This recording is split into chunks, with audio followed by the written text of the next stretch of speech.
আজ আমরা ভারতের ইতিহাসের এমন এক অদ্ভুত আর লম্বা আইনি লড়াইয়ের কথা বলবো, ভাওয়াল সন্ন্যাসী মামলা। আর এই গল্পের কেন্দ্রে কে আছেন জানেন?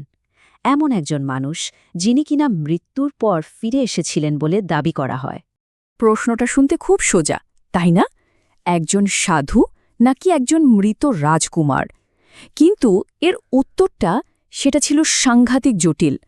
ভাবুন একবার, ১৯২০ সালে ঢাকায় হঠাৎ করে একজন সাধু এলেন, আর তাকে ঘিরেই একটা গোটা দেশ বুকুরালি দুভাগ হয়ে গেল। তো গল্পের শুরুটা হয়েছিল এই রহস্যময় সন্ন্যাসীর ফিরে আসা দিয়েই।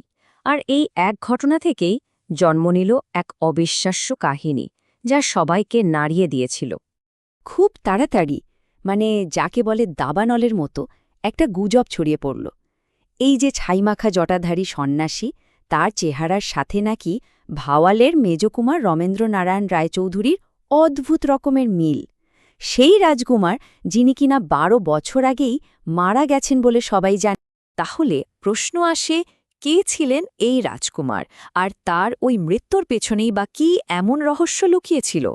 চলুন এবার একটু পেছনে ফিরে যাওয়া যাক। রমেন্দ্রনারায়ণ রায়চৌধুরী, সবাই যাকে মেজকুমার নামেই চিনত।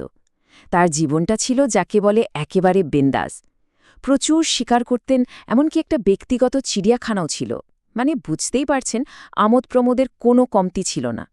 কিন্তু এই লাগাম ছাড়া জীবনযাপনের একটা খারাপ দিকও ছিল। তিনি সিফিলিস রোগে আক্রান্ত হন। এর মধ্যে ১৯০২ সালে বিভাবতী দেবীর সঙ্গে তার বিয়ে হয়। তো ১৯০৯ সালে শরীরটা সারানোর জন্য তিনি গেলেন দার্জিলিংয়ের পাহাড়ে, কিন্তু সেই যাওয়াই সার হল। সেখান থেকে তিনি আর কখনো আনুষ্ঠানিকভাবে ফিরে আসেননি। দেখুন, ১৯০৯ সালের ৮ই মের সেই রাতটা নিয়ে দুটো একদম আলাদা গল্প আছে। একটা হলো সরকারি ভাষ্য, মানে যেটা সবাই জানে, সেটা হলো রাজকুমার অসুস্থ হয়ে মারা যান, আর সেই রাতেই রীতি মেনে তার সৎকার করা হয়। কিন্তু সন্ন্যাসীর গল্পটা ছিল একেবারে অন্যরকম। তার দাবি, তাকে আসলে বিষ দেওয়া হয়েছিল। তিনি কোমায় চলে যান, আর সবাই তাকে মৃত ভেবে ভুল করে। আর তারপর এক ভয়ঙ্কর ঝড়ের রাতে তার নিথর দেহটা চিতায় তুলে দেওয়া হয়। সন্ন্যাসী আরও দাবি করেন যে চিতা থেকে নাকি কয়েকজন নাগা সাধু তাকে বাঁচান। যখন তার জ্ঞান ফেরে, তিনি দেখেন যে তার কিছুই মনে নেই, পুরোপুরি স্মৃতিভ্রষ্ট।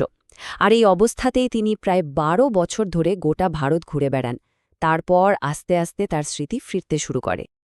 আর ঠিক এখান থেকেই শুরু হল নিজের পরিচয় ফিরে পাওয়ার এক মহাকাব্যিক লড়াই। এই মামলায় পরে ইতিহাসে ভাওয়াল মামলা নামে বিখ্যাত হয়ে ওঠে। মামলাটা যে কি বিশাল পর্যায়ে পৌঁছেছিল তা একটা সংখ্যা শুনলেই বোঝা যাবে। শুনলে অবাক হতে হয় যে শুধুমাত্র প্রাথমিক শুনানিতেই সাক্ষী দিয়েছিলেন ১,৫৪৮ জন। ভাবা যায়? আর এই মামলাটা চলেছিল কতদিন জানেন? ১-২ বছর নয়, টানা ১৬টা বছর। ১৯৩০ থেকে শুরু করে সেই ১৯৪৬ সাল পর্যন্ত। এই আইনি যাত্রার পথটাও ছিল বেশ লম্বা আর জটিল। দেখুন, ১৯৩০-এ ঢাকার আদালতে মামলা শুরু হল। ৬ বছর পর ১৯৩৬-এ আদালত রায় দিল সন্ন্যাসীর পক্ষে। এরপর মামলা গেল আপিলে কলকাতা হাইকোর্টে। ১৯৪০ সালে হাইকোর্টও ঢাকার আদালতের রায়ই বহাল রাখল। কিন্তু এখানেই শেষ নয়। ফাইনাল আপিলটা গেল একেবারে লন্ডনের প্রিভি কাউন্সিলে, যেটা ছিল তখন ব্রিটিশ সাম্রাজ্যের সবথেকে বড় আদালত। আসলে আদালতের সামনে বিচার করার মতো মূল বিষয় ছিল কয়েকটা। প্রথমত, পরিচয়। সন্ন্যাসীকে সত্যিই রাজকুমার? তার পক্ষে ছিল শরীরে থাকা নানা চিহ্ন, পরিবারের ভেতরের খবর জানার মতো বিষয়, আর হাজার হাজার সাক্ষীর বয়ান। আর বিপক্ষের একটাই কথা, এ একজন পাকা অভিনেতা, পয়সার লোভে নাটক করছে। আর দ্বিতীয় প্রশ্নটা ছিল সৎকার নিয়ে। রাজকুমারকে কি আদৌ পোড়ানো হয়েছিল? একদিকে সন্ন্যাসীর দাবি, ঝড়ের কারণে দাহকাজ হয়নি, তাকে চিতা থেকে উদ্ধার করা হয়। আর অন্যদিকে বিপক্ষের দাবি, একদম নিয়ম মেনে সৎকার হয়েছিল, সেদিন কোনো ঝড় বৃষ্টিই হয়নি।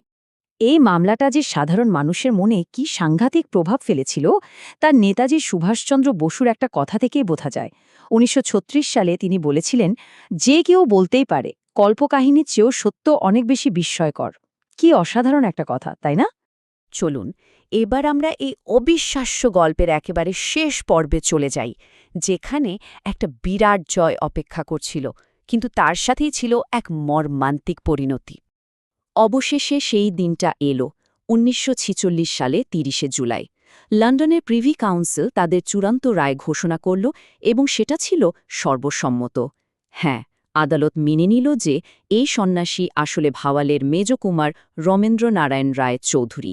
ভাবুন একবার, ৩৭ বছরের এক অবিশ্বাস্য লড়াইয়ের পর তিনি শেষ পর্যন্ত তার নাম, তার পরিচয়, তার সম্পত্তি সব কিছু ফিরে পেলেন। কিন্তু জীবনের পরিহাস দেখুন, তিনি সেই জয়টা উপভোগ করার সুযোগই পেলেন না। ভাগ্যের কি খেলা দেখুন। রায় পাওয়ার ঠিক পরের দিন তিনি ঈশ্বরের কাছে কৃতজ্ঞতা জানাতে কলকাতার একটা কালী মন্দিরে যান, আর মন্দির থেকে বের হওয়ার সময় হঠাৎ স্ট্রোক হয়ে মাটিতে লুটিয়ে পড়েন। এর ঠিক দুদিনের মাথায় তিনি মারা যান। ঘটনাটা দেখুন একবার। ৩০শে জুলাই তিনি তার পরিচয় ফিরে পেলেন, আর ৩রা আগস্ট তার জীবন শেষ হয়ে গেল। মানে বিজয়ের খবরটা পাওয়ার মাত্র ৩ দিনের মাথায়। এর থেকে বড় ট্র্যাজেডি আর কি হতে পারে? তাহলে শেষ প্রশ্নটা এটাই থেকে যায়, নিজের পরিচয় ফিরে পাওয়ার জন্য কয়েক দশক ধরে লড়াই করার পর এই যে শেষ মুহূর্তের বিজয়, এটা কি ন্যায় বিচারের জয় ছিল, নাকি জীবনের এক চরম নিষ্ঠুর রসিকতা? এই মামলাটা কিন্তু শুধু একজন মানুষের পরিচয় খুঁজে পাওয়ার লড়াই ছিল না, এটা ছিল স্মৃতি, বিশ্বাস আর আইনের এক এমন জটিল ধাঁধা যার সম্পূর্ণ উত্তর হয়তো আমরা কোনোদিনও পাব না।